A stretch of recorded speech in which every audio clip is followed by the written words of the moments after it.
Golden Tate knows what it's like to scratch, claw and compete in training camp for a role. As a youngster in Seattle his first 2 seasons, Tate was among a group of players that included Dion Butler, Mike Williams, Doug Baldwin, Sidney Rice and Ben Obomanu, all fighting for playing time. He knows how tough those battles in camp can be. Tate, now a well-established veteran and one of Detroit's top receivers, says the competition HES watching in Lions camp for the remaining receiver spots is the most competitive HES seen in the last 3 seasons in Detroit. "I think the competition is stiff," Tate said. "I think as a coach and as a scout that's what you want to see. I think guys get better, for one, when the competition is stiff. At the same time, those scouts and coaches have some decisions to make and it's not going to be easy. I know these guys are battling every single day." Tate, Marvin Jones Jr. and rookie Kenny Golladay have a spot on the roster. That leaves players like DJ Jones, Jared Abredras, Jace Billingsley, Keshawn Martin and Ryan Spadala battling for potentially 1 or 2 spots. Also in that mix are undrafted rookies Dontez Ford, Noel Thomas and Michael Rector, who have all made plays throughout the first week of training camp. "I think we have a really good group at receiver right now," quarterback Matthew Stafford said. "A lot of competition going on, guys who are really working extremely hard to make this team, and it's a lot of fun to watch guys put that kind of work in. We have a ton of talented guys, no question. Being a quarterback, throwing to these guys every day, it's a really talented group." Jones, Abredras, Billingsley and Martin seem to have separated themselves a little bit from the pack early in camp. Right now it would be an extremely difficult decision to pick 1 or 2 players from that group.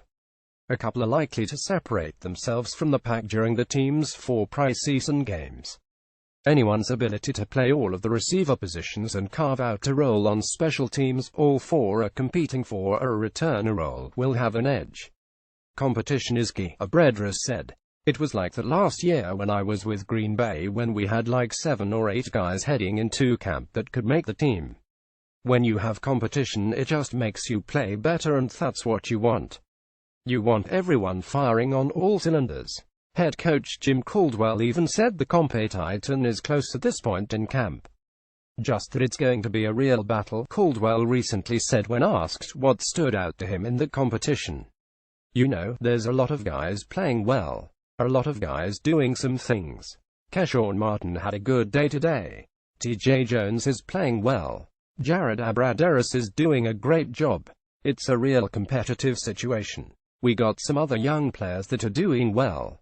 So, we'll see how it shakes out." Hall of Fame ceremony owner Martha Firestone Ford's day of football didn't end after she watched all of the Detroit Lions mock game at Ford Field Saturday. Later in the day, Ford traveled to Canton for the Pro Football Hall of Fame induction ceremonies. She was invited by Dallas Cowboys owner Jerry Jones, who was voted in as a contributor. Jones has always had a close relationship with the Ford family since buying the Cowboys in 1989.